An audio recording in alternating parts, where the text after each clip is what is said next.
अच्छा देखिए बेटा, हमने मैथ्स अब हम स्टार्ट करेंगे मैथ्स वेट। ठीक है। मैथ्स क्या चीज़ होती है बेटा? Amount of matter. वो अमाउंट ऑफ मैटर जो किसी भी बॉडी में अवेलेबल हो, उसे हम सिंपली मैथ्स बोलते हैं। ठीक है, amount of matter present in a body. और इसकी एसआई यूनिट क्या होती है बेटा? किलोग्राम। अब ये किलोग्राम में अवेलेबल, हम जो एम के सिस्टम में कन्वर्जन करते हुए इसकी हम रीडिंग सारी किलोग्राम में ही लेकर आएंगे। अगर हमारे पास ग्राम में होता है मैथ्स, तो हम इसे कन्वर्ट करेंगे इनटू किलोग्राम। ठीक है, याद रखिएगा। And how to convert gram into kilogram? हम डिवाइड कर देंगे बेटा 1000 से। ठीक है, तो इसकी ऐसा ही यूनिट है किलोग्राम। अच्छा, इसका सिंबल है स्मॉल एम से, ये रिप्रेजेंट होता है। And it is a scalar quantity. ये कौन सी क्वांटिटी है बेटा? Scalar, because it doesn't scalar have any quantity. Direction. जी बिल्कुल, because it doesn't have any direction. कोई डायरेक्शन नहीं होती। And one more thing is mass is fixed, और mass is same at all point. Everywhere. यानी mass constant रहेगा बेटा, fix रहेगा, सेम रहेगा हर जगह पर।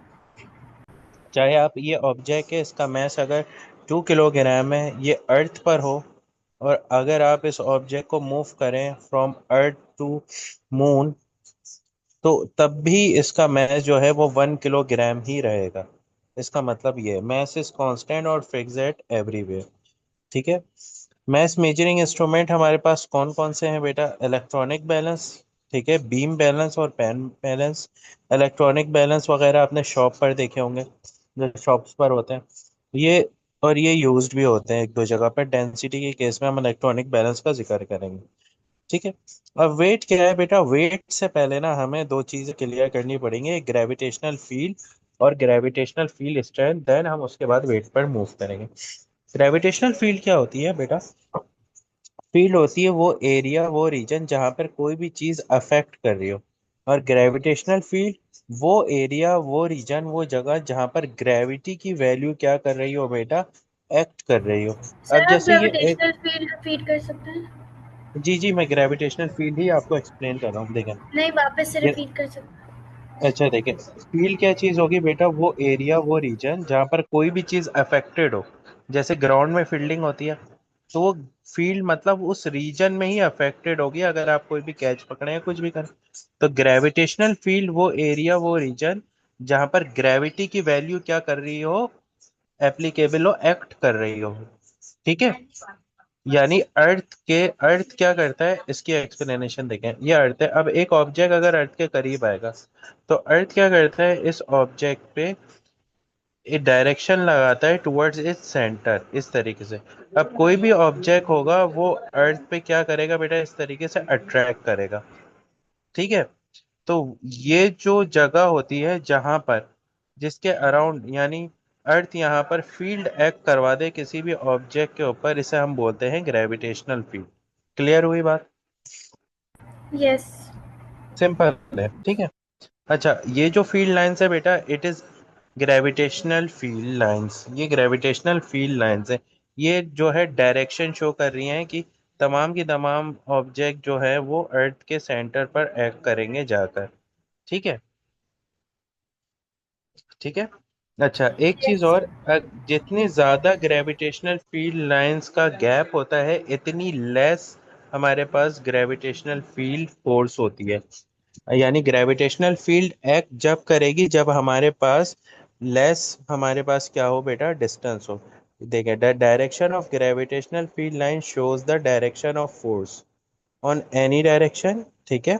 ये direction of gravitational field lines हैं, ये शो कर रही हैं कोई भी चीज आ जाए, कोई भी ऑब्जेक्ट आ जाए अर्थ में, इस पे इस तरीके से ये अर्थ की ग्रेविटेशनल फील्ड की लाइंस होती है, और अर्थ उसे अपने सेंटर पर अट्रैक्ट करवाता है। ठीक है। अब इसकी डेफिनेशन देखते हैं। A region in a space around a mass, ठीक है, ये देखें, around a mass where another mass experience gravitational field. ठीक है, कोई भी मैस आ जाए अर्थ के अराउंड, और अर्थ उस पर क्या लगा देता है बेटा? Gravitational field. ठीक है। लार्जर ग्रेविटेशनल फील्ड लाइंस, ठीक है, less gravitational field. Larger gravitational field line, less gravitational field मतलब क्या होगा? यानी जितनी ज्यादा ग्रेविटेशनल फील्ड लाइन लार्जर होंगे, यानी एग्जांपल, ये अगर लार्जर, ये इतनी बड़ी है, यहाँ पे रहेगा ऑब्जेक्ट, तो इसमें ग्रेविटेशनल फील्ड लेस एक्ट कर रही होगी बनस्बत इसके कि अगर वो करीब आ जाए एक ऑब्जेक्ट। अब देखें ग्रेविटेशनल फील्ड लाइन करीब हो गई तो इस पे क्या करेंगे बेटा, ग्रेविटेशनल फील्ड लाइन ज्यादा एक्ट कर रही होगी, ठीक है। यानी ग्रेविटेशन फील्ड की यहाँ पर वैल्यू क्या होगी बेटा, मैक्सिमम होगी। इन अदर वर्ड हम ये कर सकते हैं, ठीक है। अब स्ट्रेंथ क्या होती है बेटा, स्ट्रेंथ ग्रेविटेशनल फील्ड स्ट्रेंथ। हम अगर स्ट्रेंथ की बात करें तो स्ट्रेंथ का मतलब होता है वैल्यू, ठीक है, कि किसी भी चीज की वैल्यू क्या है। तो ग्रेविटेशनल फील्ड इतना, स्ट्रेंथ मतलब ग्रेविटी की वैल्यू, ठीक है। और हमें पता है बेटा ग्रेविटेशनल फील्ड स्ट्रेंथ जो होती है ये बराबर होती है बेटा हमारे पास एफ अपॉन एम। ये अभी हमने जो है कोर्स में भी देखा था। अभी एफ अपॉन एम बना कैसे, पहले इसकी बात कर लेते हैं, ठीक है। हमें पता है बेटा फोर्स का फॉर्मूला होता है एम है। तो अगर हम मोशन अंडर द ग्रेविटी में आ जाते हैं तो एक्सेलरेशन ग्रेविटी में कन्वर्ट हो जाता है। तो अगर मुझे यहाँ से ग्रेविटी का फॉर्मूला बनाना हो तो एम डिवाइड हो रहा है, यहाँ पर आकर एम क्या हो जाएगा बेटे, divide. Multiply. Divide divide multiply हो रहा है, यहाँ पर आगे वहाँ पे डिवाइड हो जाएगा। मल्टीप्लाई हो रहा है, यहाँ पे डिवाइड हो जाएगा जी। जी जी। तो ग्रेविटी की वैल्यू हमारे पास फॉर्मूला आ जाएगा एफ अपॉन एम, ठीक है। Force yes. Per unit mass, ठीक है, the force per unit mass at a point, ठीक है। अच्छा, अब ये जो ग्रेविटेशनल फील्ड होती है इसकी एक वैल्यू होती है जो कि कांस्टेंट है। इसकी वैल्यू क्या होती है, 9.8 न्यूटन पर किलोग्राम और 10 न्यूटन पर किलोग्राम। अब ये जो है हम एग्जामिनर हमें गिवन कर देता है ये पेपर में कि आप 9.8 रखिएगा या ये तो 10। इसकी अगर इसकी वैल्यू मतलब ये कांस्टेंट वैल्यू है ना। जी जी कांस्टेंट वैल्यू है, 9.8 है और 10 है। वैसे तो जर्नल 9.81 होती है लेकिन एग्जामिनर तो फिर समटाइम्स हमें इसको 10 भी दे देता है कि आप 10 राउंड वैल्यू ऑफ जो है कर। वो रखें। जी, तो जो वैल्यू एग्जामिनर देगा हमें उस पर करना है, ठीक है। चलो, ये वही चीज है। अच्छा, एक चीज और, जो ग्रेविटेशनल फील्ड स्ट्रेंथ होती है बेटा ये डिपेंड करती है साइज ऑफ प्लेनेट पर।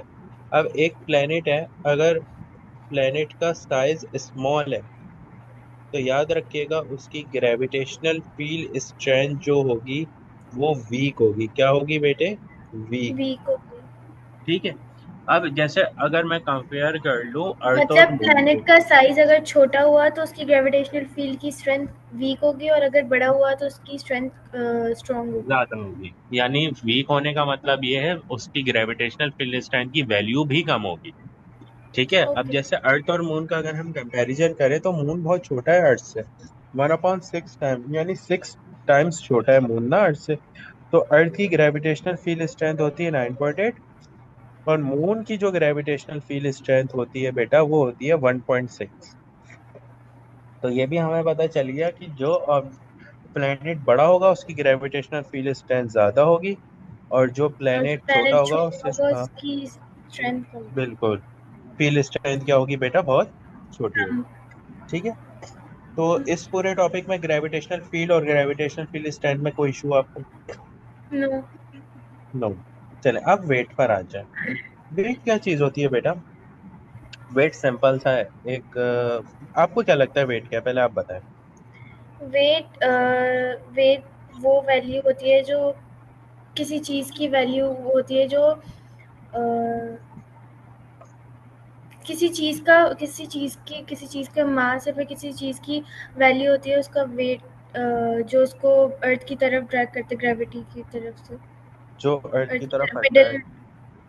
सही। देखें सिंपल ऐसा है कि अगर हम मैस के साथ ग्रेविटेशनल फील्ड की वैल्यू को क्या करवा दें, अट्रैक्ट करवा दें, then it will become a weight, ठीक है। Effect of gravitational field on mass, कोई भी ऑब्जेक्ट है इसका मैस है, ठीक है।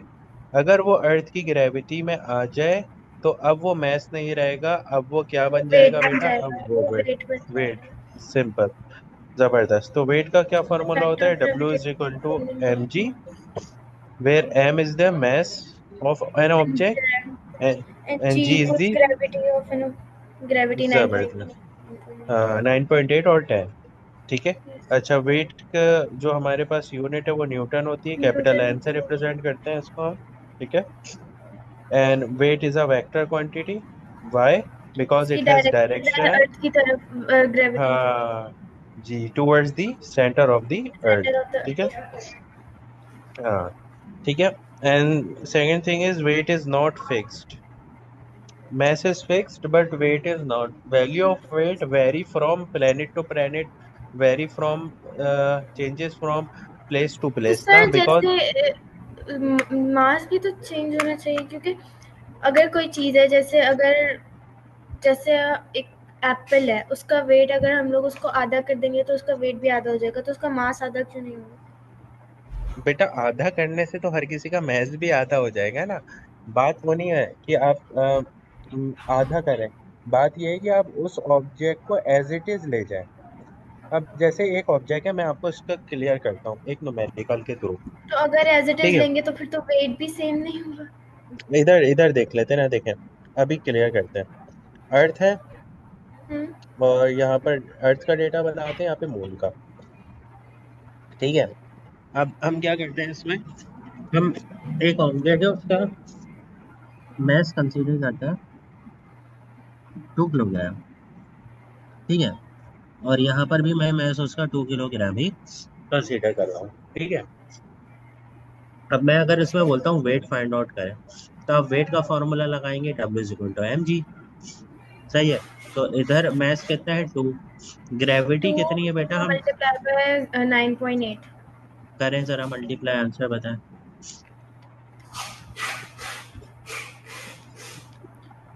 19.6। 19.6 न्यूटन का वेट आ गया। ठीक है। अब यहाँ पर मून पे करते हैं, W = mg, mass is 2 and gravity of moon is 1.6। सही है। 1.6। सही है, मल्टीप्लाई करें। 3.2। 3.2। अब देखें, वो ऑब्जेक्ट जो कि अर्थ पर 19.6 न्यूटन वेट है, अब वो मून पर जा रहा है तो 3.2 न्यूटन वेट है। क्यों? क्योंकि ग्रेविटी वीक है। अब ग्रेविटी वीक है तो वेट फिक्स नहीं होता, वेट वैल्यू में ऑफ वेट चेंजेस आ जाएंगे। चेंजेस आ जाती है। अब क्लियर हुआ बेटा आपको? यस। हाँ। तो ऐसा ही वेट जो है वो चेंज होता रहता है, वेरी करता रहता है वेट। क्लियर? ओके। जी।